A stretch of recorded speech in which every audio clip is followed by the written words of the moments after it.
Okey, kita akan bincangkan tajuk bab 6 cahaya dan optik 6.1 pembiasan cahaya ni untuk 6.1 kita panggil modul A kan. Modul B akan menyusul kemudian lah.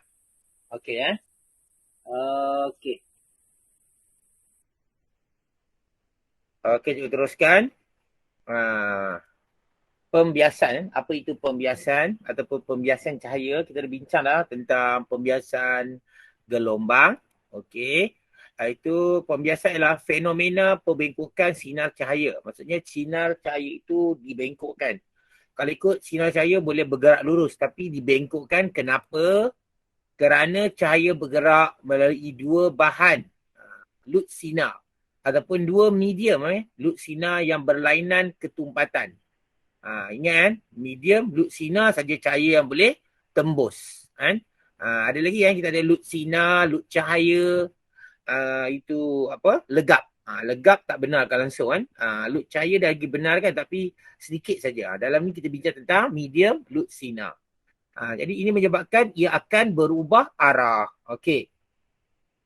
Disebabkan itu juga, okey, kelajuan cahaya berubah kan, semasa ia merambat dari satu medium ke medium yang lain.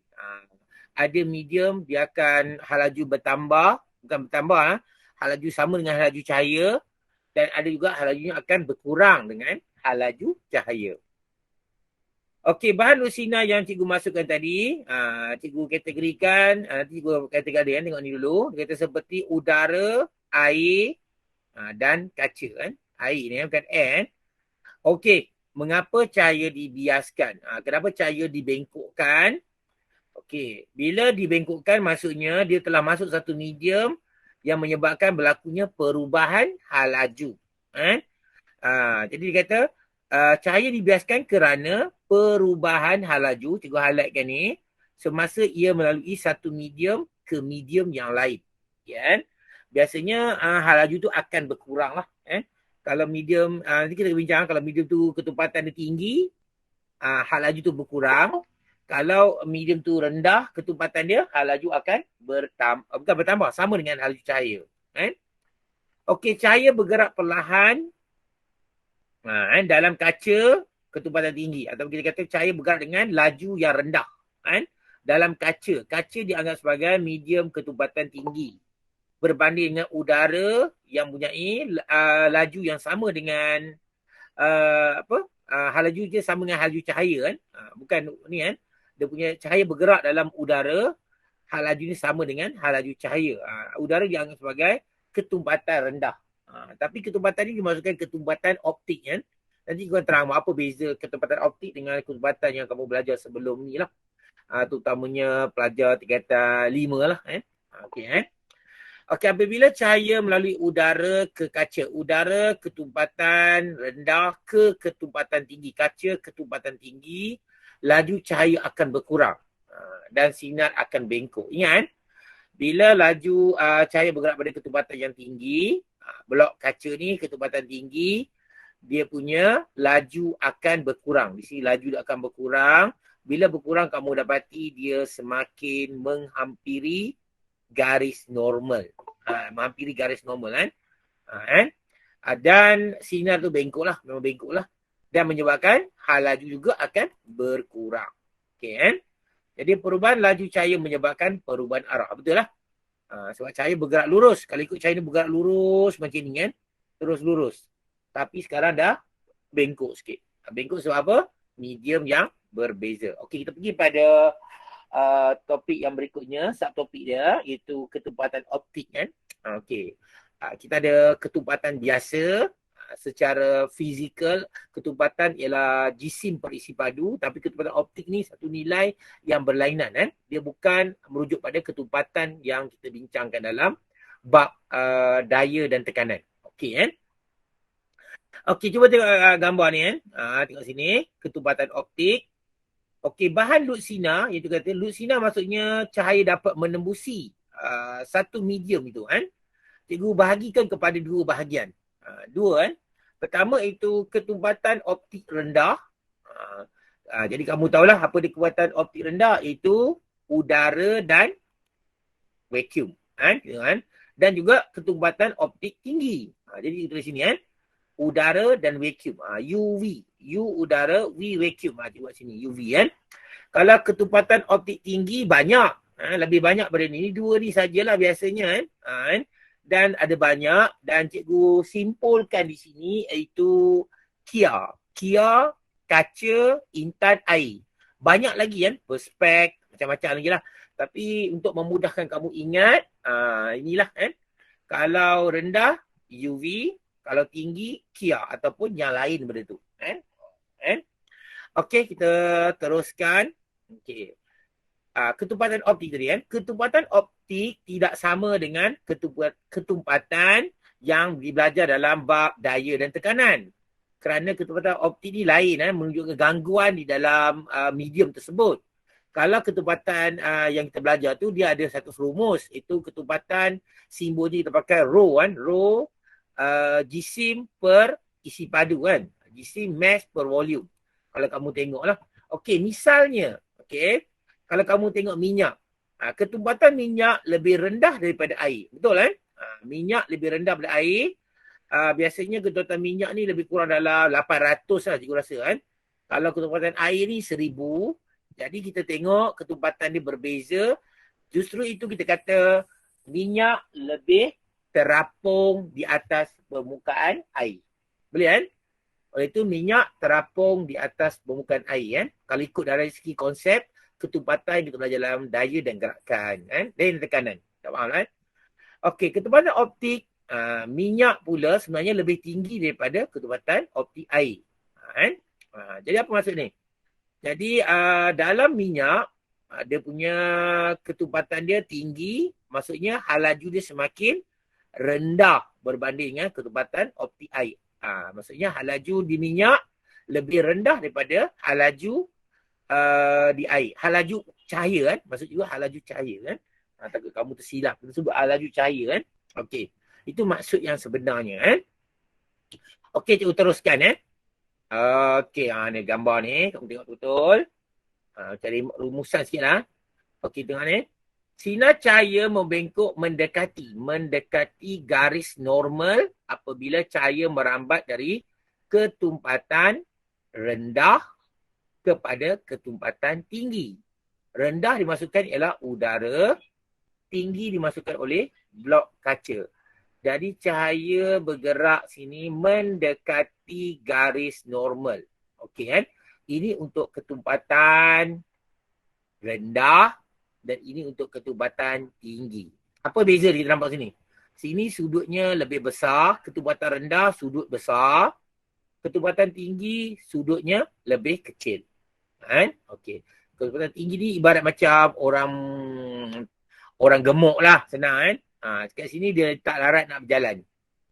Tak larat jalan pergi ke sini. Jadi dia macam rapat sikit lah kan? Ketumbatan tinggi. Kan? Itu ibarat sajalah kan? Okey. Okey, hal ini kerana halaju cahaya berkurang. Kenapa jadi begitu? Sebab halaju cahaya berkurang. Kan? Dia kata halaju cahaya berkurang sebab dia berada dalam ketumbatan yang tinggi kan. Ketika cahaya merambat dari medium kurang ketumbatan ke medium yang lebih tumpat. Lebih tumpat, lebih gemuk lah. Ataupun halangan kan.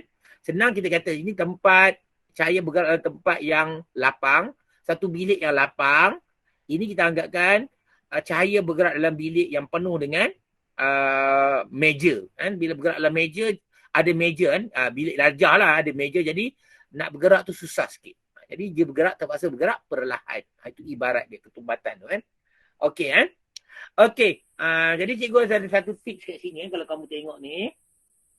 Kita ada satu tips. Apa tips dia? Iaitu kalau bergerak lebih ketumbatan kepada kurang ketumbatan jauh. Menjauhi garis normal. Kalau kurang ketumbatan kepada lebih ketumbatan dia akan dekat dengan garis normal. Macam mana nak ingat dia? Tips cikgu itu lebih kurang ja. Ja ni jauh. Lebih kurang je. Lebih kurang ja. Jadi lebih kurang ketumbatan daripada lebih ketumbatan kepada kurang ketumbatan dia akan menjauhi garis normal. Lagi ingat lebih kurang je. Tu cara nak ingat lah. Okey Kita share lah supaya kamu lebih mudah nak ingat kan. Ketumpatan rendah UV, ketumpatan tinggi Kia. Itu kaedah nak ingat kan. Okey, cikgu teruskan. Slide yang berikutnya, ada lagi kan. Oleh itu, sudut biasan R lebih kecil daripada sudut 7I. Jadi R ni lebih kecil, I ni lebih besar. Ingat kan? Kalau ketumpatan dia tinggi, nilai sudut dia kecil. Kalau ketumpatan dia rendah, nilai sudutnya adalah besar. Itu idea yang kita ingat kan. Oh, kan? Itu ibarat dia. Kan? Okey, cikgu teruskan. Okey, yang ni kan. Ni cikgu dah terangkan tadi. Apa diterangkan? Kesimpulan dia. Kita buat satu kesimpulan. Ketumpatan optik rendah. Ketumpatan optik tinggi. Ini rumusan kita buat kan. Hal laju. Kalau ketumpatan optik rendah, dah tentu bilik yang lapang, tak ada gangguan kerusi, meja, bilik darjah yang lapang, kamu boleh bergerak dengan lebih laju.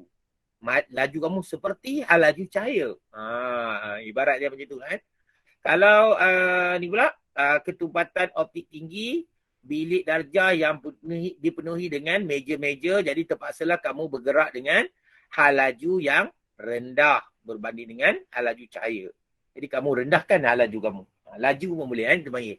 Biasanya laju kan, laju cahaya, laju ni. Tapi kalau kamu tengok hal laju pun tak ada masalah kan. Okey, sudut. Sudut pula. Sudut tadi kita bincang untuk ketumpatan rendah, sudut dia mesti besar. Ingat kan? Walaupun dia rendah, besar. Sudut besar, ini sudut kecil. Boleh faham Ketumpatan rendah, sudut dia besar. Ini sudut kecil. Terpaksa jalan kan? Okey. Indeks biasan. Indeks biasan senang kan? Indeks biasan ni dia ikut dengan ketumpatan ataupun kita kata berkadar terus. Kalau ketumpatan rendah, indeks biasanya pun rendah ataupun kecil. Begitu juga ketumpatan optik tinggi, indeks biasanya adalah besar. Besar kan? Contoh, tadi terang tadi iaitu UV, itu udara dan vacuum. Dan ini pula kita akan bincang itu Kia. Kaca, intan, air ataupun dan banyak lagi benda-benda yang lain tu kan. Okey. Cikgu harap kamu dapatlah kan maklumat di sini. Kalau ketumpatan tinggi, sudut besar. Kita kena ingat kan. Itu yang penting kan. Okey. Hal laju tinggi. Kan? Okey, tengok sini rendah, indeks biasa rendah ni sama. Nampak kan? Kalau ni dia tak sama. Hal laju dengan sudut tak sama. Okey kan? Okey, jom teruskan. Okey, kita pergi pada slide yang berikutnya, iaitu apa? Tengok kan tajuk dia itu apa? Slide. Itu dah contoh, bagi contoh kan. Contoh soalan, kita buat sama-sama lah. Berdasarkan raja di atas, bandingkan sudut. Sudut. Jadi kita kata ini cahaya bergerak daripada sini, jadi dinamakan sudut 7, I, incident ray. Ini kita panggil incident angle ini panggil R, refraction angle. Sudut okey, cikgu nak tanya kamu kan.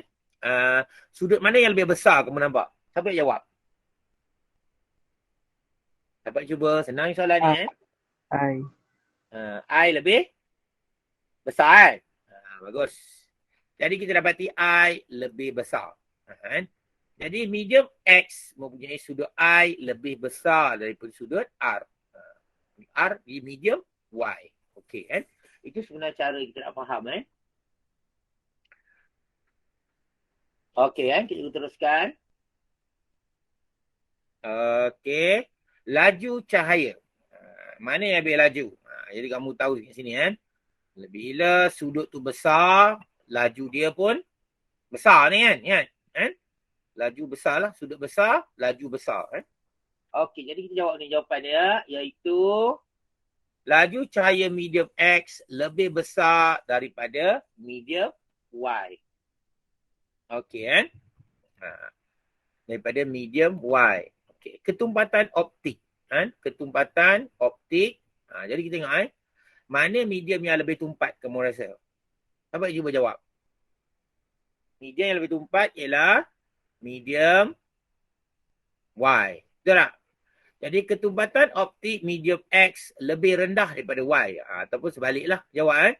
Y lebih besar daripada X. Okey. Ketumbatan kan. Kalau ketumbatan tu tinggi, sudut dia makin kecil. Kan? Laju semakin rendah. Okey. Indeks biasan. Indeks biasan senang diikut saja dengan ketumbatan. Dia berkadar terus. Indeks biasan X lebih rendah daripada medium Y. Ini kita bandingkan kan. Ini soalan perbandingan lah kan. Okey, hubungan di antara sudut dengan laju cahaya. Siapa nak cuba? Senang ni soalan ni. Hubungan di antara sudut dengan laju cahaya adalah apa? Berkadar. Boleh berkadar tak? Okey, kalau kamu nak jawab lebih selamat, kamu jawab kan. Apabila sudut bertambah, laju bertambah. Ataupun bila laju cahaya bertambah, sudut bertambah. Betul tak? Kan? Buat macam tu pun boleh lah. Kan? Ini paling selamat lah dalam peperiksaan kan. Kalau kamu jawab berkadar terus, dia mesti dibuktikan secara rumus kan. Ikut skema tahun tu lah. Kalau skema tahun tu longgar, dia kata boleh terima, okey lah. No problem kan. Okey, soalan seterusnya hubungan antara ketumbatan dengan indeks biasan. Sama juga kan. Iaitu apabila ketumbatan besar, indeks biasan besar. Senang kat sini. Sudut adalah berkadar terus dengan, kata berkadar terus lah dengan laju. Sudut dengan laju sama. Ketumbatan dengan indeks biasan sama. Boleh faham? Tapi dua ni macam kontra kan. Kalau ketumbatan besar, laju jadi kecil. Ketumbatan besar, laju jadi kecil. Boleh kan? Ini macam berkadar susah. Tapi dua ni berkadar terus. Kita boleh ingat cara tu lagi mudah. Okey kan? Okey, kita pergi pada seterusnya tentang definisi garis normal. Normal, sinar tuju. Kita pergi mana? Sinar tuju, sinar biasan. Sinar tuju ialah sinar cahaya yang ditujukan ke permukaan atau sempadan permukaan medium. Jadi cahaya bergerak daripada sini. Cahaya ni mungkin datang daripada lampu ataupun sebarang objek yang boleh memantulkan. Boleh kan? Jadi dia keluar sini cahaya, dia jadi dipanggil sinar tuju. Okey. Sinar biasan, ni yang keluar ke sini dalam medium ketumbatan yang lebih tinggi, kamu tahu tadi, iaitu sinar cahaya yang dibiaskan melalui dibiaskan apabila bergerak melalui medium. Dibiaskan kan. Sinar cahaya dibiaskan selepas melalui permukaan itu. Okey. Sinar tuju. Dah cerita dah tadi. Garis normal. Ni garis normal ni. Putus-putus ni. Garis bersudut tepat dengan permukaan bongkah kaca ataupun medium. Ini garis putus-putus dan ini adalah permukaan medium. Sebenarnya garis normal ni satu benda yang kita tak boleh nampak dengan mata kasar kita. Ini adalah garis bayangan. Boleh faham kan? Yang membuat 90 darjah daripada permukaan medium. Okey kan? Okey, sudut tuju. Kalau sudut apa? Kalau biasa, sudut ialah sudut tuju ialah sudut di antara apa dan apa. Cuba tengok sini. Sudut tuju ialah ini kan. Sudut tuju ialah sudut di antara apa? Di antara garis normal. Ini garis normal. Ya, garis normal dengan sinar tuju. Boleh kan? Garis normal dengan sinar tuju. Ni. Sudut di antara garis normal dengan sinar tuju. Tenang. Dia buat macam itulah kan. Okey. Begitu juga dengan sudut biasan. Yang di sini. Ada mesti kan garis normal kan. Sudut di antara sinar biasan dengan garis normal. Ini terlebih sikit lah. Yang ni sini saja kan. Okey kan. Daripada sini sampai sini. Itu sudut dia. Okey. Boleh faham kan. Kita pergi pada slide yang berikutnya. Okey, mari kita tengok sama. Okey, dia ada perbezaan sikit dalam contoh ni. Ada garis normal. Kamu tengok di sini garis normal, garis normal. Tetapi kali ni cahaya bergerak daripada yang pertama, ketumbatan yang tinggi lebih kepada kurang ketumbatan. Yang kedua gambarnya kurang kepada lebih ketumbatan. Okey kan? Jadi kita tengok sini. Dalam keadaan ni, cikgu ada ajar tadi, iaitu cara nak mengingat itu lebih kurang lebih kurang jauh. Jadi lukiskan arah sinar pembiasan. Senanglah. Jadi dia mesti, kamu lukis dia lurus betul-betul.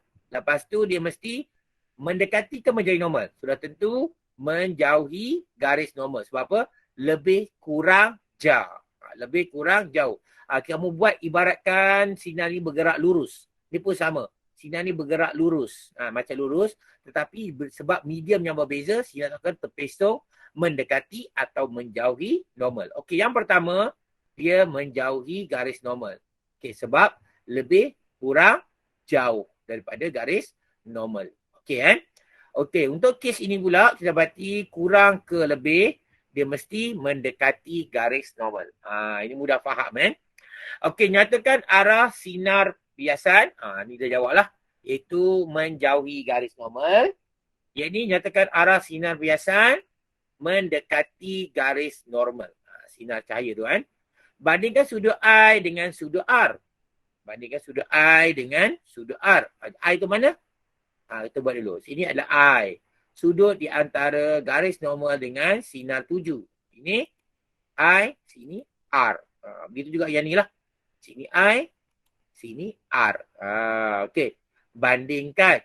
Bandingkan senang lah. Kamu tengok mana yang lebih besar. Jadi dia tentu sudut I lebih kecil daripada R. R ni besar kan? Sebab menjauhi garis normal. Okey, yang ni pula. I lebih besar daripada R. Maksudnya sinar I ni lebih besar sebab dia mendekati garis normal. Okay. Nyatakan perubahan pada laju. Jadi kita cakap kan, sudut besar dan perubahan laju dengan pelajar laju daripada ketumpatan tinggi ke ketumpatan rendah. Tinggi ke rendah. Rendah maksudnya laju akan bertambah. Laju bertambah. Sudut besar, laju pun besar. Laju cahaya semakin bertambah selepas pembiasan. Okey, Okey, yang ni samalah. Ni sebaliknya. Laju cahaya semakin berkurang selepas pembiasan. Sudut kecil, laju semakin berkurang. Ini satu contoh yang kamu, cikgu buat supaya kamu lebih mudah faham. Okey, cikgu teruskan pendekatan tentang indeks biasan. Indeks biasan, tadi kita bincang tentang ketumpatan optik. Kita bincang pula apa? Indeks biasan. Okey, indeks biasan, kita tengok sini. Formula tak perlu cerita nanti. Okey, indeks biasan simbolnya adalah N kecil. N kecil kan. Okey, definisi dia. Banyak formula dia ni. Kita bincang formula ni. Kita menentukan darjah pembengkukan alur cahaya apabila cahaya merambat dari vacuum ke suatu medium. Vacuum atau udara ke satu medium. Kalau dia lebih bengkok, maksudnya cahaya itu apa? Ketumpatan indeks biasanya tinggi. Indeks biasan tinggi, ketumpatan tinggi. Dia macam sama kan? Ketumpatan dengan indeks biasan. Itu ketumpatan optik kan? Masukkan tu. Okey, atau kita boleh buat definisi yang berdasarkan formula ni. Sebab pembiasan tu merujuk pada perubahan hal laju. Okey, dia kata nisbah laju cahaya di dalam vacuum. C ni laju cahaya dalam vacuum. Bagi pelajar tingkatan 5 dah biasa dengan nilai C ni. Dalam bab fizik kuantum, dalam bab fizik nuklear kita dah belajar nilai C itu laju cahaya 3 darab 10 kuasa 8. Kata laju cahaya dalam vacuum kepada laju cahaya dalam medium Laju cahaya dalam medium. Tu dia Okey, kita teruskan. Ciri-ciri. Ciri-ciri N ni. Apa ciri-ciri N Dalam PhD kau boleh jawab mana-mana lah yang sesuai. Okey, ciri-ciri N adalah kuantiti fizik yang tiada unit. Selalu dalam fizik kita kata, cikgu kamu kata, bubur unit. Tapi dalam bab ni, memang dia tak ada unit. Sebab apa? Dia adalah satu nisbah. Dia adalah nisbah, maksudnya nilai unit dia terbatal. Okey Nilai yang tetap untuk medium loop sinar. Nilai ni nilai yang tetap. Constant variable. Nilai dia tak boleh berubah. Melainkan kita ubah bahan yang digunakan, lainlah dia punya nilai. Indeks biasan. Kaca, lain yang biasanya. Air, lain indeks biasanya. Tapi nilai itu adalah tetap untuk air, tetap untuk kaca. Kan? Melainkan ada proses-proses pembuatan dia baru kita ceritakan. Okey. Ini yang penting lagi kan. Untuk pengetahuan kamu kena jaga nilai yang tidak boleh kurang daripada 1. Kalau kamu kira indeks biasan, kamu dapati 0.6, itu bukan salah jawapan kamu kan. Kamu kena tengok balik formula tu betul-betul kan. Sebab nilai dia mesti kurang dari, mesti lebih daripada 1. Lebih daripada 1 kan. Indeks biasan air. Indeks biasan udara ataupun vacuum dia 1.00. Yang mana nilai lain mesti lebih daripada 1 kan. Okey, kita tengok sini formula ada apa? 4 formula. 1, 2, 3, 4. Cikgu gabungkan sekali lah. Sebenarnya dia merangkumi topik-topik yang berikutnya. Tapi kamu tengoklah. Ini ketumpatan rendah. Untuk bahagian atas dia merujuk pada ketumpatan yang rendah. Okey, contohnya C, hal laju cahaya dalam udara atau vacuum. Okey. Kalau atas ketumpatan rendah, bawah ketumpatan tinggi. Boleh kan? Okey, kita ini sebutkan dalam hukum Snell. Nanti kita akan bincangkan hukum Snell. Ini C adalah laju cahaya dalam vacuum. C, laju cahaya vacuum. Vacuum udara dirujuk pada ketumpatan rendah. Maksudnya yang di atas pengangka adalah ketumpatan yang rendah. Okey kan? Dan yang V adalah laju cahaya dalam medium. Laju cahaya dalam medium maksudnya dia berketumpatan tinggi. Medium tu maksudnya kial, kaca, intan, air kan. Itu contoh-contoh lah kan. Jadi nilai C mesti lebih besar daripada V. Nilai C mesti lebih besar daripada V. Okey, kita pergi pada satu lagi rumus. Itu H besar bagi H kecil. Ada satu kaedah yang mudah kamu ingat. Ni payah nak katalah ketumpatan sebab ini merujuk pada dalam sebenar dengan dalam ketara. Ini dalam sebenar, ini dalam ketara. Kamu tengok nilai H ni besar, nilai H ni kecil. Senang ingat. H besar maksudnya nilai dia besar. H kecil maksudnya nilai dia kecil. Kalau nilai besar contohnya 3, H kecil contohnya 2, 3/2 sama dengan berapa? Tentu 1.5 kan. Jadi indeks biasan tu betul. Indeks biasan tak boleh kurang daripada 1. Nilai atas mesti lebih besar daripada nilai bawah. Boleh faham kan? Okey, perkara yang boleh ingat sini, nilai atas lebih besar daripada nilai bawah dan di bahagian atas ini merujuk pada ketumpatan yang rendah. Itu formula-formula yang ada kan. Kadang-kadang formula ni kita boleh pakai, kadang-kadang formula berubah. Jadi kita juga tunjuk lagi kan. Okey, ini dalam tajuk yang kita akan bincang nanti bab yang seterusnya itu 6.2 kan. Itu pantulan dalam penuh. Kita bincang nanti lah. H kecil lebih kecil daripada H besar. Betul lah, memang kecil kan. Okey, ni. Kenapa 1 sebenarnya? 1 ni merujuk pada sin 90. Kalau kamu tekan kalkulator, sin 90 tu adalah sama dengan 1. Dia adalah ketumpatan rendah. Ketumpatan rendah cahaya yang berada dalam udara ataupun vacuum. Pada sudut 90 darjah. Pada sudut ini adalah sudut 7. Nanti kita akan bincang lah kan. Itu sudut 7 atau kita panggil sudut genting kan. Sudut genting yang berketumpatan tinggi. Berada pada ketumpatan tinggi. Kamu tengok betul kan? Masih kekal ketumpatan tinggi di bawah dan masih kekal nilai besar di atas. Untuk kita mengekalkan nilai indeks biasan tidak boleh kurang daripada 1. Itu kena jaga betul kan.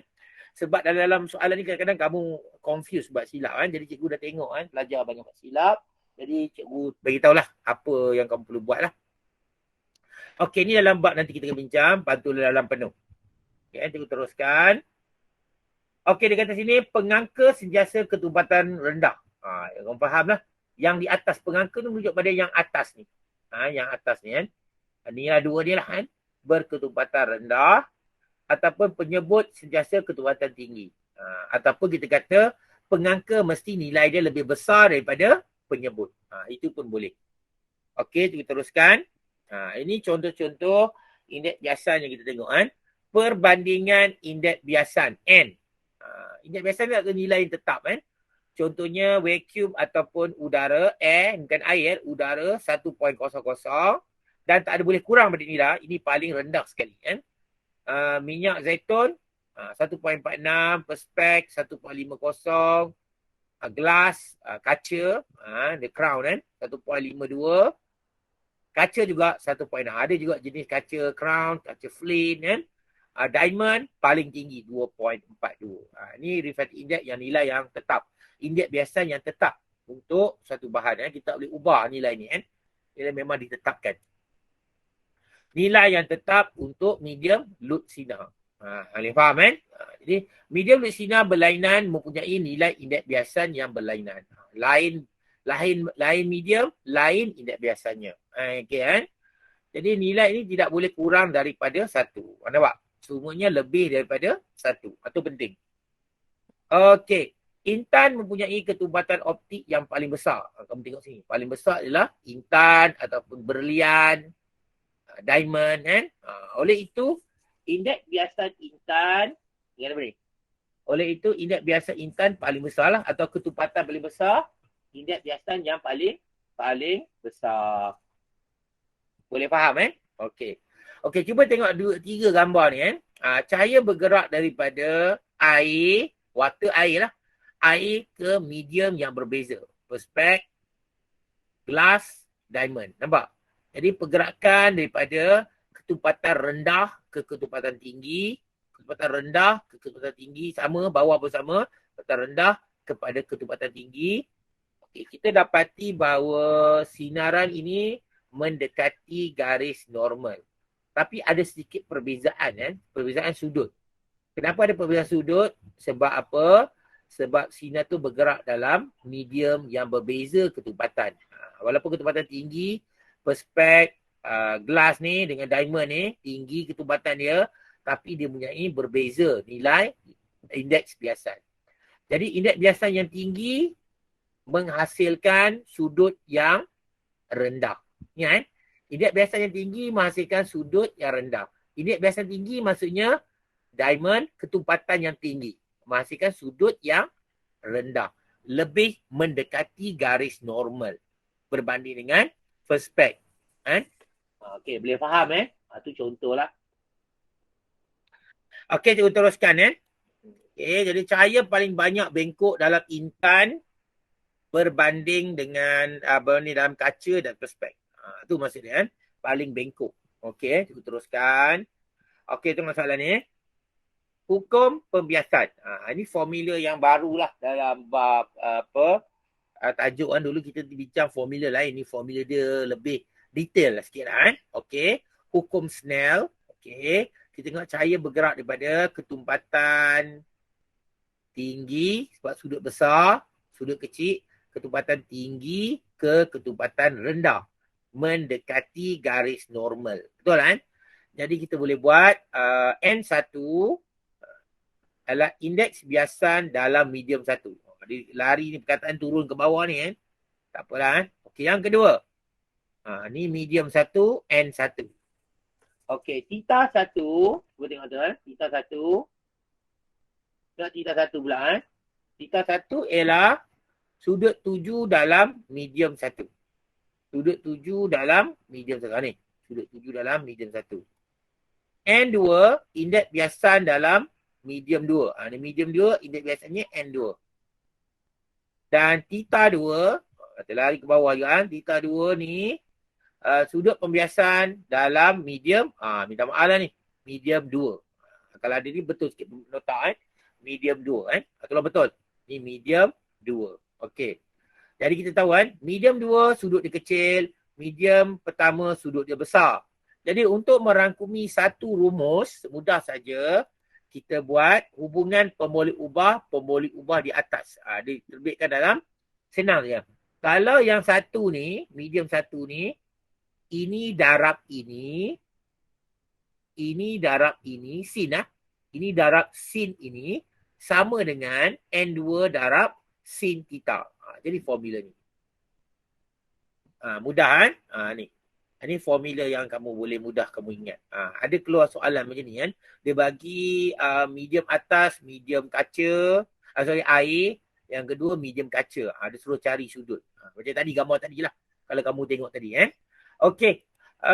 kita dapati bila kita susun balik N2 per N1 ataupun dalam bentuk nisbah, kita jadikan N2 sebagai ketumpatan besar kepada ketumpatan kecil N2, N1, kita di formula ni. N2 per N1 sama dengan sin theta 1 per sin 2. Nampak? Dah terbalik dia punya 2, 1, 1, 2. Sebab apa? Formula dia macam ni. Boleh kan? Formula macam ni. Okey, jadi apabila jika medium 1, ketumpatan rendah seperti udara dengan vacuum, biasanya nilai N sama dengan 1. Okey, udara tadi apa? 1.00, vacuum 1.00. Jadi kamu gantikan N1 ni 1 dalam ni dan terhasilnya satu rumus N2 sama dengan sin theta 1 per sin theta 2. Jadi N2 adalah sin theta 1 per sin theta 2. Ini merujuk pada formula yang terbitkan daripada persamaan di atas. Ini daripada hukum Snell. Okey, boleh kan? Ini tajuk yang baru sikit lah kan. Kalau silibus lama tak ada kita bincang benda ni kan. Okey, cuba tengok kan soalan ni. Bukan soalan, dia punya gambaran. Okey, ketumpatan rendah sin I. Ketumpatan tinggi di bawah. Cikgu terang tadi tentang indeks biasan, hukum Snell. Dan kita kata pengangka sentiasa ketumpatan rendah. Pengangka yang di atas tu. Dan nilainya lebih besar. Dan nilai ni lebih kecil. Di bawah mesti nilai lebih kecil daripada atas. Okey kan? Okey. Kita tengok sekarang ketumpatan rendah ke ketumpatan tinggi. Cahaya bergerak pada ketumpatan rendah kepada ketumpatan tinggi. Cahaya bergerak sini ke sini dan tentu dia mendekati garis normal. Jadi kita buat sini I, kita buat sini R dan mendekati garis normal. Jadi kita guna formula indeks biasan N sama dengan apa dia? Sin I per sin R. Boleh kan? Di mana I mesti sudut yang lebih besar. Okey, I dengan R mana besar sudut? I besar. Jadi buat sin I per sin R. Boleh kan? Sudut atas mesti lebih besar daripada sudut bawah. Bila kamu nak guna formula indeks biasan. Boleh faham kan? Ataupun di atas mestilah ketumpatan tinggi. Okey, kita pergi pada kes yang berikutnya. Apabila cahaya bergerak daripada ketumpatan tinggi ke ketumpatan rendah. Ataupun kita kata lebih kurang je. Itu lebih kurang dia akan menjauhi garis normal. Ni sudut pembiasan daripada menjauhi garis normal. Ni sudut 7. Bila kita nak cari formula untuk indeks biasan ketumpatan tinggi ke ketumpatan rendah. Jadi formula yang kita pakai, formula ni tak boleh kita guna kan. Kita kena guna formula yang lain sikit je. Macam sama juga lain sikit. Kenapa? Kita guna formula iaitu N sama dengan sin R per sin I. Kenapa sin R per sin I? Sebab sin R adalah sudut yang lebih besar. Dan I sudut yang lebih kecil. Ingat itu betul ada. Sudut atas mesti lebih besar daripada sudut bawah. Nilai di atas kena lebih besar daripada nilai di bawah. Untuk dalam kenyataan. Dan di atas mestilah untuk ketumpatan yang rendah. Ketumpatan yang rendah. Okey kan? Ingat kalau ketumpatan rendah maksudnya sudut dia lebih besar. Ingat kan? Cikgu ajar tadi kan? Okey. Cikgu rasa boleh kok ada soalan nak tanya ke? Formula sama kan? C per V. Ini pun kita pakai C per V. C per V maksudnya laju cahaya di udara atau vacuum bagi V. Laju cahaya di medium. Ini pun sama. Kita ambil laju cahaya di sini bahagi dengan laju cahaya di medium. Formula ni tetap sama. Yang pastikan yang di atas mesti lebih besar daripada yang bawah. Dan ini adalah ketumpatan rendah. Itu udara ataupun vacuum. Ada soalan tak? Minta respon sikit. Boleh ke? Ya. Okey, tak ada ya. Okey kan? Okey, cikgu teruskan. Dia kata N paling minima ialah udara vacuum ialah 1.00. Oleh itu N mesti lebih besar daripada 1 ataupun sama dengan 1. 1 kalau sama 1, inilah dia udara dengan vacuum. Kalau lebih dah tentu dia medium yang lain. Iaitu contohnya kaca, intan, air dan banyak lagi lah. Okey. Okey, cuba kita tengok sekarang ni pembiasan berlaku juga apabila cahaya ditujukan berserenjang dengan bongkah kaca. Berserenjang maksudnya dia tak sengit. Cahaya tu tak sengit. Dia berserenjang maksudnya cahaya tu tidak apa? Tidak sengit. Jadi tengok sini. Jadi bila cahaya bergerak ke sini, kita tengok mana garis normal dia. Ni garis normal dia. Dia pada ketupatan yang kurang kepada lebih. Okey. Yang ni ketupatan lebih kepada kurang. Jadi garis normal dia macam mana? Di sini itu 90 darjah ataupun berserenjang dengan permukaan. Okey kan? Lukiskan arah pembiasan. Dalam kes ini, kita dapati cahaya tidak bengkok. Tidak bengkok. Sebab apa? Sebab dia berada di atas garis normal. Pernah ditanya dalam SPM kenapa cahaya tak bengkok? Jawapan dia adalah selari ataupun berada di atas garis normal. Nyatakan arah sinaran itu. Nyatakan dia kata selari dengan garis normal. Ini pun sama. Selari dengan garis normal. Tetapi kita tahu bila ketupatan dia tinggi, maksudnya hal laju dia adalah berkurang. Bila ketupatan dia rendah, hal laju dia tinggi. Macam itu. Jadi dalam kes ini, dia ternyatakan perubahan pada laju cahaya setelah dibiaskan daripada ketupatan kurang, hal laju tinggi kepada lebih ketupatan, hal laju rendah. Jadi maksudnya hal laju dia semakin berkurang. Laju cahaya semakin berkurang selepas biasan. Boleh faham Begitu juga dengan yang berikutnya, perubahan pada laju cahaya setelah dibiaskan, kita dapati laju cahaya semakin bertambah selepas pembiasan. Ataupun selepas biasan. Ini contoh soalannya. Ingat, ada kita kata pembiasan cahaya dibengkokkan. Ada certain keadaan cahaya tidak dibengkokkan. Bila cahaya itu melalui garis normal. Itu kena pastikan. Jadi kamu kena tahu kadang-kadang pelajar dia pening tentang garis normal garis normal mesti membuat 90 darjah dengan satah. Okey. Jadi formula yang relevan untuk kes ini kita boleh pakai dah. Sin I per sin R tak boleh pakai. Sebab apa? Tak ada sudut. Atas ada sudut, bawah pun tak ada Ini pun sama. Jadi kita hanya boleh guna formula N sama dengan C per V. Ini pun N sama dengan C per V. Walaupun arah dia dari bawah, dia tetap C adalah laju cahaya pada ketupatan tinggi, bahagi dengan V laju cahaya dalam medium. Okey Okey, cikgu teruskan iaitu dalam nyata dan dalam ketara. Dalam nyata dan dalam ketara. Disebutlah dalam nyata itu dalam cikgu pun silap ni Dalam nyata ni H besar tersilap ni. Kau betulkan ni H besar kalau ada Dalam ketara ni H kecil. Dalam nyata ni dalam sebenar. Dalam sebenar. Real depth. Okey. Kita tengok hubungan dia berdasarkan formula iaitu N sama dengan H per H. Okay, H per H. Dan apabila kita plot and graph, N adalah indeks biasan. H dalam sebenar tadi silap tadi yang betul lah. H kecil dalam ketara.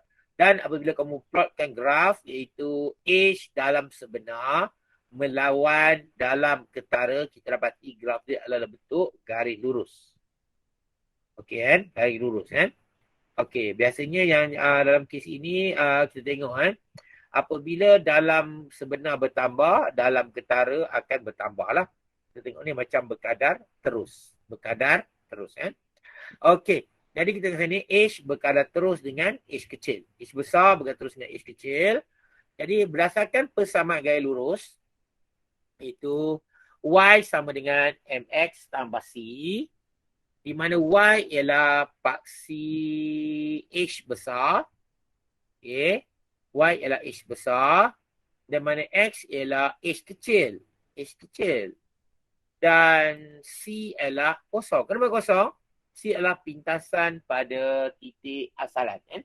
Pintasan pada titik asalan. Jadi kita gantikan dalam rumus H sama dengan MH tambah kosong. Okey, H sama dengan MH tambah kosong. Boleh Okey, teruskan Jadi mengikut formula itu N sama dengan H per H, kita ambil daripada sini. Dan kita tengok sini H besar sebagai tajuk rumus. Jadi kita jadikan ini H besar sebagai tajuk rumus. Jadi H sama dengan NH. Kan? Jadi kita buat persamaan ataupun bandingkan rumus ini dengan rumus ini. Bila kamu bandingkan, kamu dapati M adalah kecerunan dan N ialah indeks biasan. Jadi apa kesimpulan? Maka kecerunan graf sama dengan indeks biasan.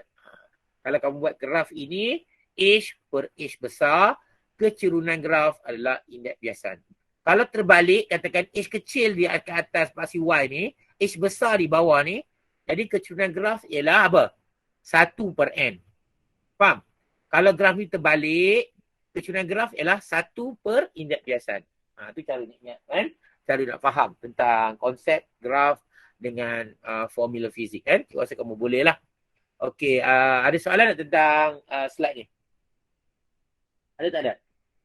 Tak ada ya? Okey, tak ada tak apa. Cikgu teruskan. Okey, apa maksud ni dari kacamata jurulatih? Jadi kita ada dua gambar sini kan. Ini jurulatih, ini adalah penyelam. Supaya kamu lebih mudah kan. Jadi dari kacamata jurulatih maksudnya jurulatih memerhati penyelam. Jadi dia memerhati penyelam maksudnya penyelam ni akan memberi cahaya. Memberi cahaya dan jurulatih akan nampak. Kan? Jadi cahaya ni keluar daripada penyelam. Contohnya penyelam ni pakai lampu lah kat kepala contoh kan. Pakai lampu kat kepala dia. Jadi cahaya akan keluar macam ni. Kan? Cahaya akan keluar macam ni. Dan ini adalah di medium air. Ini adalah udara. Jadi kita tahu cahaya akan menjauhi garis normal. Kan? Cahaya akan menjauhi garis normal. Okay, kan? Cahaya bergerak sini menjauhi garis normal. Sebab apa? Lebih kurang jauh. Boleh faham kan? Lebih kurang jauh. Okey. Sebenarnya penyelam nampak jurulatih ni nampak penyelam dalam keadaan garis lurus. Jadi dia nampak penyelam ni dalam keadaan garis lurus ni. Jadi penyelam ni berada di bahagian atas. Yang dia nampak adalah imej penyelam. Penyelam sebenarnya berada di mana? Di bahagian bawah. Jadi jurulatih nampak imej penyelam. Yang di bawah tu adalah objek penyelam. Okey, jadi kita kira sini objek penyelam. Ini objek penyelam. Yang ini adalah imej penyelam. Okey, objek penyelam adalah yang sebenar. Imej penyelam adalah bukan sebenar. Okey, jadi kita tengok ni jarak di antara imej penyelam dengan permukaan dipanggil sebagai dalam ketara. Dan jarak di antara objek dengan permukaan sebagai rujukan kita dipanggil dalam sebenar. Mana yang lebih besar? H besar yang lebih besar. Jadi nak guna formula mesti N per H. N sama dengan H besar per H kecil. Okey, dengan sini seorang jurulatih selam berada di tepi kolam melihat kedudukan penyelam lebih dekat dengan permukaan air. Nampak? Kenapa dia kata lebih dekat? Dia nampak di sini penyelam tu. Nampak macam lebih dekat. Sebenarnya dia berada di bahagian bawah ni. Okey kan? Tu cara dia kan. Kalau kamu nampak je image, kamu lukis garis lurus terus. Masuk ke mata. Lepas tu objek mesti di bawah. Lepas tu semua bertemu pada satu titik ni. Titik ni kan? Untuk mudahkan kamu. Jadi N sama dengan H besar bagi H kecil. Di mana nilai H kecil mesti kurang daripada H besar. Tu contoh dia kan. Okey, cikgu teruskan kes berikut pula. Itu dikatakan dari kacamata, dikatakan apa? Penyelam. Maksudnya penyelam pula melihat jurulatih. Penyelam pula melihat jurulatih. Ni seolah-olah jurulatih ini memakai lampu di kepala dia. Bagi mudah kamu kan. Jadi jurulatih ni memakai lampu di kepalanya. Penyelam nampak jurulatih tu dekat mana. Okey, dalam kes ini bila ada lampu di kepalanya maksudnya cahaya keluar daripada kepala dia. Okey kan? Dan menyentuh permukaan air. Jadi cahaya bergerak daripada ketumpatan rendah ke ketumpatan apa? Ketumpatan tinggi. Cahaya bergerak daripada ketumpatan rendah kepada ketumpatan tinggi. Jadi dia akan apa? Dia akan mendekati garis normal. Okey, boleh faham? Mendekati garis normal. Tetapi penyelam sentiasa nampak dalam keadaan garis lurus. Dia nampak garis lurus, maka kita katakan bahawa penyelam nampak jurulatih lebih jauh. Nampak? Dia nampak jurulatih di sini. Jadi di situlah objek jurulatih yang sebenar dan di sini adalah imej jurulatih. Yang dia nampak adalah imej jurulatih yang lebih jauh. Itu maksud dia. Imej jurulatih yang lebih jauh. Okey. Seorang penyelam yang berada di dasar kolam melihat jurulatihnya berada lebih jauh daripadanya. Jadi nampak lebih jauh lah jurulatih dia. Jadi kita guna formula N sama dengan, cuba tengok mana lebih jauh. Image. Jadi image lebih jauh, objek lebih dekat. Tapi dalam kes ini kita pakai N sama dengan H kecil bahagi dengan H besar. H dalam image. Image bahagi dengan H kecil. Terbalik sikit. Kenapa? Kita tahu nilai H ni lebih besar, H ni lebih kecil. Dalam kes keadaan ini. Yang penting kamu kena tahu nilai atas mesti besar daripada nilai bawah. Itu idea yang kita kena tahu. Okey kan? Boleh kan? H kecil lebih, H besar lebih kecil pada H kecil. Nak sebut susah kan? Okey. Jadi cahaya bergerak daripada jurulatih di udara ke penyelam dalam air. Ini betul lah. Cahaya dibiaskan mendekati garis normal. Jadi kita terang tadi dah. Dia mendekati garis normal. Okay. Penyelam nampak cahaya datang dari arah atas, dari arah atas dari penyelam. Cahaya bergerak lurus. Dia nampak bergerak lurus. Okey. Itu sebenarnya dalam kes ini. Kalau kamu tengok betul lah. Okey. Apa kesimpulan kita dapat daripada gambar dua ni? Kata, imej sentiasa di atas objek. Imej sentiasa berada di atas. Dalam keadaan kes yang pertama, iaitu jurulatih melihat penyelam, didapati imej berada di atas. Dalam kes penyelam melihat jurulatih, didapati imej berada di atas. Untuk kedua-dua kes. Untuk memudahkan kamu, kita tahu walau macam mana pun keadaan, imej sentiasa berada di atas objek. Boleh faham imej sentiasa berada untuk tak kisahlah bagaimana mesti berada di atas objek. Itu contoh dia. Jadi N yang formula yang kita guna N H besar bagi H kecil, yang ni jadi terbalik. Jadi terbaliklah formula dia Okey boleh boleh teruskan. Okey contoh soalan. Tengok contoh soalan dekat sini. Mengapa kaki lelaki yang berdiri dalam air kelihatan lebih pendek? Ini soalan-soalan memahami Untuk soalan memahami kamu kena tengok betul. Kamu cerita tentang konsep pembiasan kamu cerita tentang daripada mana cahaya bergerak daripada kaki ke mata kamu yang kamu nampak tu kaki tu pendek kan. Jadi gini, cahaya bergerak daripada kaki di dalam air. Daripada kaki ke mata kamu. Boleh jadi dia bergerak pada ketumpatan tinggi ke ketumpatan yang rendah. Jadi dia akan menjauhi garis normal. Ini penting. Ini idea yang penting dua garis normal. Dan itu contohlah. Itu contoh jawapan Dan mata sentiasa melihat lurus. Mata sentiasa melihat dalam keadaan lurus. Dan menyebabkan kamu nampak dia lah kaki jadi lebih pendek. Itu contohlah. Okey, itu soalan seterusnya. Tengok sini Okey, seorang lelaki cuba menembak seekor ikan yang dilihatnya dalam air. Tembakan tidak mengena ikan itu. Lukiskan gambar Raja Sinar. Dalam bab kain ni memang banyak lukisan.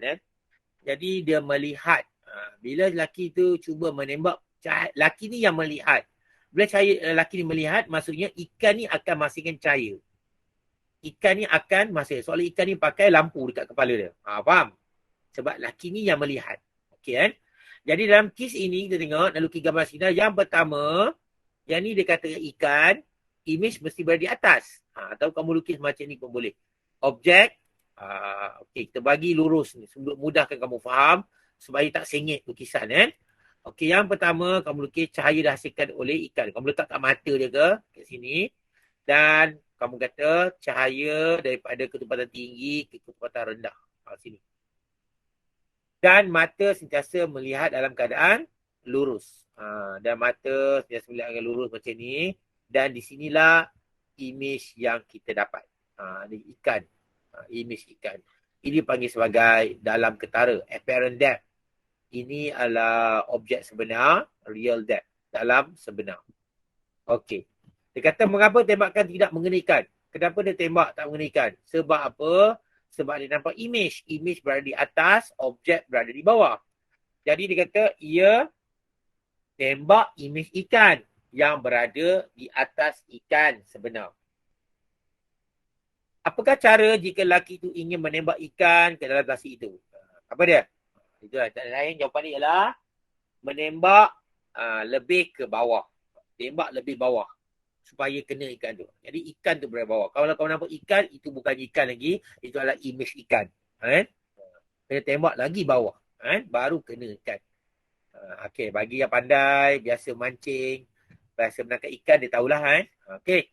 Ini mengapakah sebatang pensel kelihatan bengkok dalam air? Nampak bengkok. Sebab ini air ketepatan tinggi, ini udara ketepatan rendah. Perbezaan medium, pembiasan. Jadi jawab macam ni. Cahaya bergerak lurus daripada air. Lebih ketepatan ke ketepatan, kekurang ketepatan. Kita tahu sebab yang kita lihat ni adalah apa? Pembaris dalam air. Jadi dalam air, air ke udara. Jadi ketepatan yang lebih kepada ketepatan yang kurang. Jadi dia akan menjauhi garis normal. Jadi mata nampak cahaya bergerak lurus, ia berasal daripada titik I, image. Bukan daripada titik O. O, objek. Jadi dia melihat image tu berada di atas sikit. Itu cuma maksud dia. Jadi kita nampak bengkok. Kerana ada perubahan medium. Dan pembiasan pun kamu cerita kat sini. Okey. Jadi image pensel berada di atas pensel sebenar. Ni. Pensel ejazila. Pensel sebenar. Image dia berada di atas sebenarnya. Yang kita nampak tu adalah image. Okey, contoh. Okey, dalam gambar ni. Contoh. Tentukan nilai sudut tuju dan sudut biasan. Ni senangnya, ni soalan umum saja. Tapi kamu kena tahu apa tu sudut tuju. Jangan jawab ni. 30. Tak boleh. Tengok betul. Soalan ada buat trik sikit tricky Jadi 30 darjah ni bukan sudut tuju. Ada mesti melibatkan garis normal. Jadi sudut tuju ialah 90 tolak dengan 30. Jadi sudut 60 60 sudut tuju. Jangan terkeliru dengan 30 ni sudut biasan pun sama. Bukan di sini di sini. Iaitu 90 tolak 55. Jadi 35. Cuba kita tekan pula. Tak apalah. Bandingkan sudut tuju dengan sudut biasan. Kamu tahulah. Sudut tuju, sudut biasan lebih besar daripada sudut tuju. R lebih besar daripada I bandingkan ketumpatan. Boleh lah ni. Kalau sudut tu besar, ketumpatan dia kecil. Betul tak? Okay, Jadi kat sini kita kata ketumpatan kaca lebih besar daripada ketumpatan udara. Dia gambar ni lah ketumpatan kaca dan udara. Jadi ketumpatan kaca lebih besar daripada ketumpatan udara. Jadi sudut ni besar, 60, ni adalah udara. Ini sudut yang kecil, ini adalah kaca. Nampak Nyatakan indeks biasan udara. Jadi kamu tahulah kita terang tadi. Indeks biasan boleh hafal lah. Indeks biasan udara kaca ialah 1.00. Inilah. Hitungkan indeks biasan kaca. Jadi kamu boleh guna formula iaitu N sama dengan sin I per sin R. Okey Gantikan nilai dia. Sin 60 bagi sin 35. Jadi pastikan sudut di atas lebih besar daripada sudut di bawah. Itu untuk jawapan yang tepat. Dan kamu dapat jawapannya 1.51. Biasanya kaca nilai dia adalah 1.51. Biasa dalam nilai-nilai itulah. Okey. Cikgu teruskan soalan yang berikutnya. Soalan berikutnya. Raja menunjukkan cahaya merambat dari medium B ke A. B ke A. B ke A. Lukiskan dan tandakan garis normal, sudut tuju dan sudut biasa. Ni senang je. Kamu lukis dulu garis normal. Okey, lukis pertama garis inang ni. Gambar ni dah ada dah. Kamu lukis dulu garis normal. Lepas tu kamu buat soalan dia lurus. Sudut tuju. Di mana? Ni sudut biasa. R. Yang ni sudut tuju. I. Okay. Bandingkan ketumpatan medium A dengan B. Ingat mana yang tumpat? Kalau sudut kecil, ketumpatan dia tinggi. Jadi tengok sini Jadi sudut kecil mana? Medium B. Sudut dia kecil pada R kan? Jadi kita kata Ketumpatan B lebih besar daripada ketumpatan A. Jadi ketumpatan B lebih besar daripada A. Terangkan jawapan anda. Medium A. Kenapa kata medium A? Sudut biasan R lebih besar daripada sudut 7I.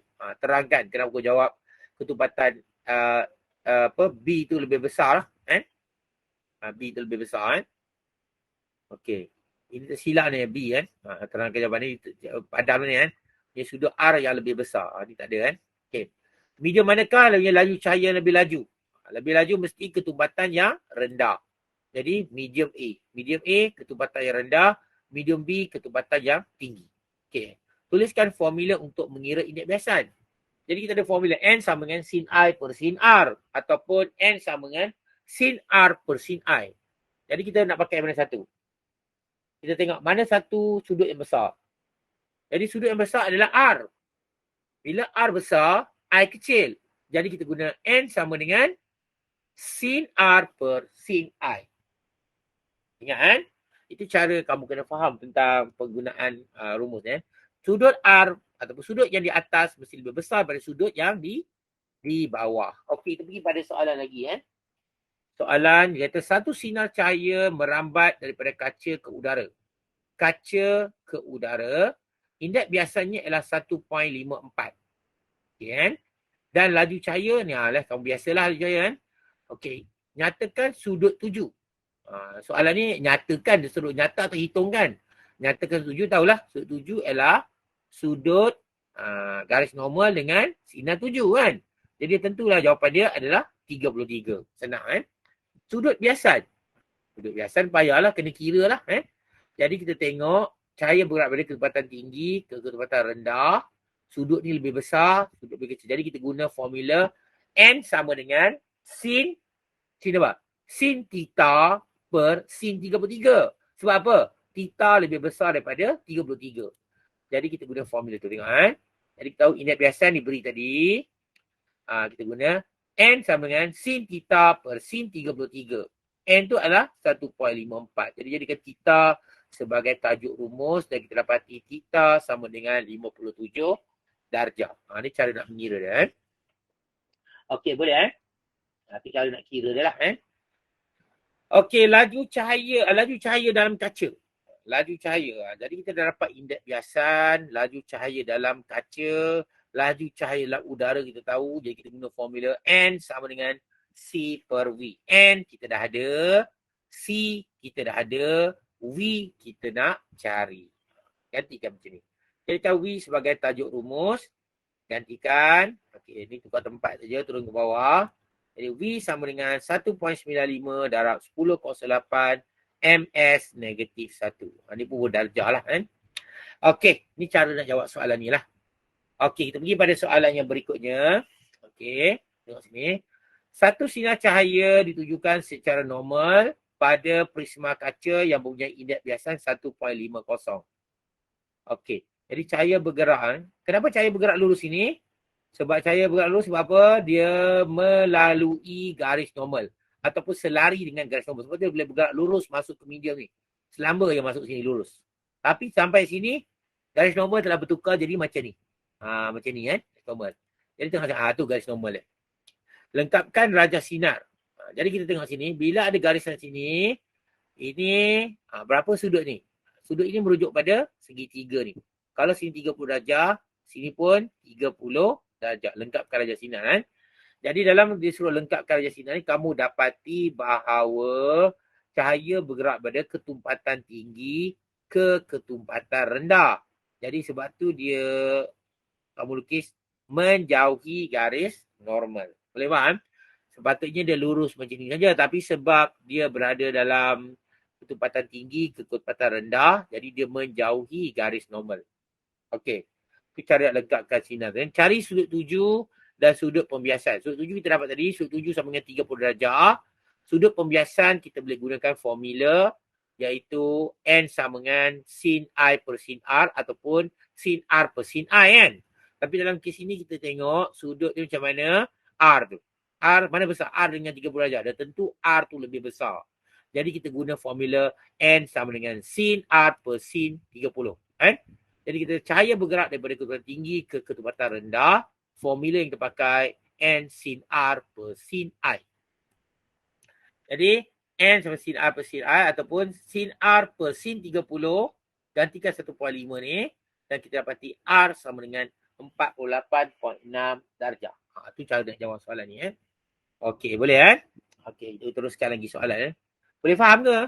Laju sangat ke? Boleh tak? Boleh? Boleh, cikgu. Boleh, Alhamdulillah kamu harap kamu ada buat latihan sekali boleh tengok ni senang sikit Okey, kita buat soalan objektif sikit. Okay, kan? Kita pergi habis slide lah Okey. Kata pembiasan cahaya berlaku apabila cahaya merambat melalui dua medium berbeza ketubatan. Kan? Ini adalah sebab oleh perubahan dalam tentu jawapan dia apa? Siapa jawab? C. Okey, Alhamdulillah. Betul. C. Ingat sebab ni laju. Baru tahu Okey. Soalan dia kata sinar cahaya merambat daripada medium A ke B. A ke B. Ni A jawapan A A ke B. A ke B, okey. Jika ketubatan A lebih besar daripada ketubatan B, ketubatan ni lebih besar daripada ni, manakah raja menunjukkan cahaya yang betul. Jadi ketubatan yang lebih besar kepada ketubatan yang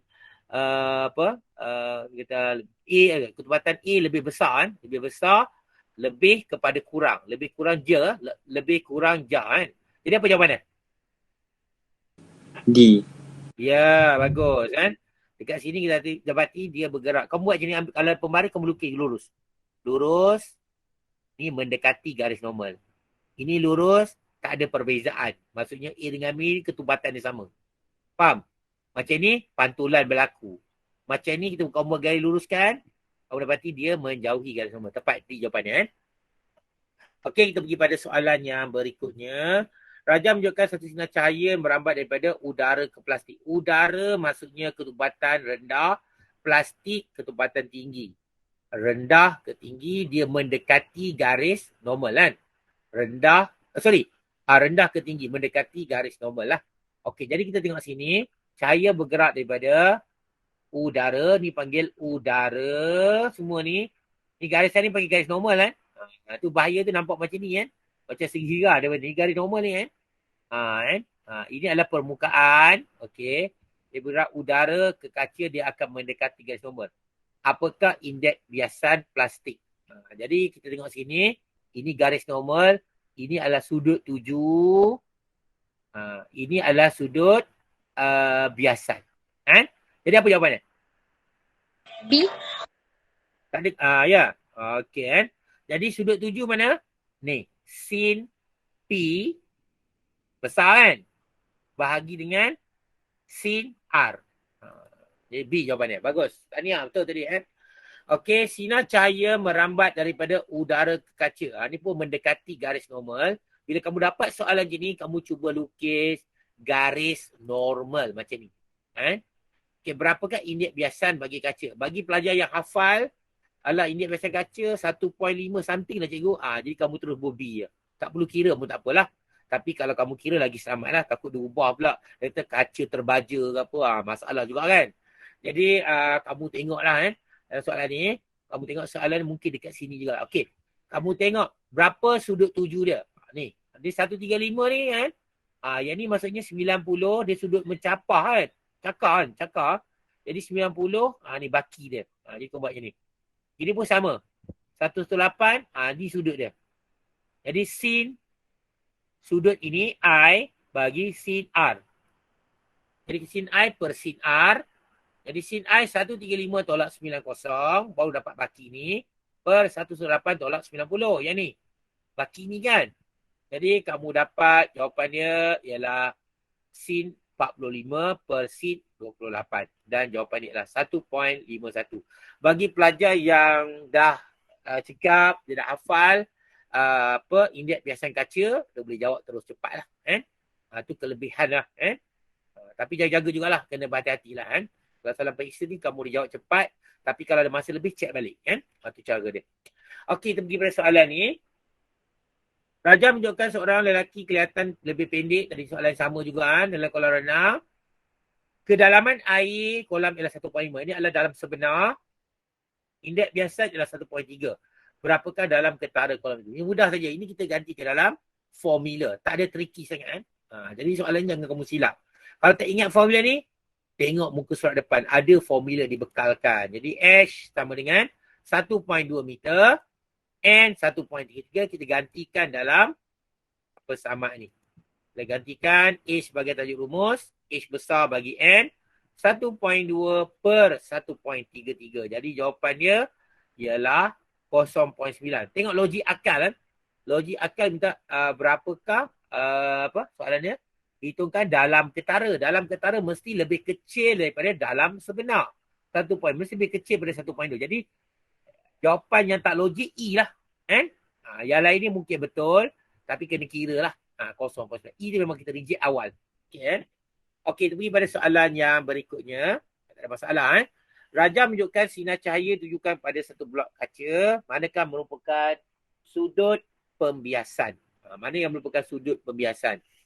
Okey, kita tengok sini. Sudut mesti melibatkan dengan garis normal. A, tak boleh sebab tak melibatkan garis normal. B, ada garis normal kan? Dengar. C, ada garis normal. D, tak ada. Jadi C dengan B ni ada peluang. Jadi apa jawapan kamu? Siapa yang cuba? Sampai lagi tak? Apa jawapan? Tak berani lah. Jadi B. Ya, B. Dah tentu B. Tadi C kan? Okey, B. Ni. Terbias. Mendekati garis normal. Ini dah jadi sudut tuju. Sebab cahaya bergerak ke sini. Faham kan? Okey. Kita pergi pada soalan ni. Dia kata rajam menunjukkan indeks biasan bagi bahan air. Ni air kan? Air 1.33 kan sebenarnya. Kaca 1.50, 1.51 biasalah kan. Berdasarkan maklumat ini, sinar A, B, C yang manakah CD ni, yang manakah dalam rajam adalah betul. Betul kita tengok kan. Cahaya bergerak daripada air ke kaca. Air ketumpatannya rendah banding kaca. Jadi dia bergerak pada ketumpatan rendah kepada tinggi. Jadi apa jawapannya? Mendekati ke menjadi normal? Mendekati garis normal. Okey, ada jawapan D kan. Okey, bagus. Jawapan dia apa dia? Mendekati ke menjauhi garis normal? Boy. Ya, mendekati kan. Ada silap kot Zaini dia silap kan. Mendekati. Kalau D ni menjauhi garis normal kan. Okey, tak apa. Tak apa kan. Okey, kita buat soalan ni. Sampai habis kan untuk yang kita bincang ni. Rajam menunjukkan satu sinar cahaya merambat dari udara ke kaca. Udara ketumpatan rendah ke kaca pula. Ke air ketumpatan tinggi. Okey kan. Berapakah indeks biasan air? Okey, bagi pelajar yang hafal indeks biasan air senang. 1.33. C terus kan. Okey, bagi pelajar yang tak hafal nak kira juga boleh. Kita tengok indeks biasan air iaitu mana sudut besar. Ni 30, kita ambil. Ini 22. Jangan terpengaruh dengan dua sudut ni kan. 30 lebih besar daripada 22. Jadi sin 30 per sin 22. Sin 30 per sin 22 dapat 1.34 C. Mungkin air ni ada bercampur sikit dengan bahan lain. Sebab tu indeks biasan dia bertambah sikit kan. Kalau air yang biasa 1.33 kan. Okey, jadi jawapannya adalah C. Okey, cikgu ingat setakat ni saja cikgu. Cikgu ucapkan terima kasih kepada pelajar yang sudi mendengar. Okey, Assalamualaikum warahmatullahi dan selamat bye-bye. Terima kasih, Cikgu. Terima kasih, Okey, Cikgu. cikgu. Terima kasih.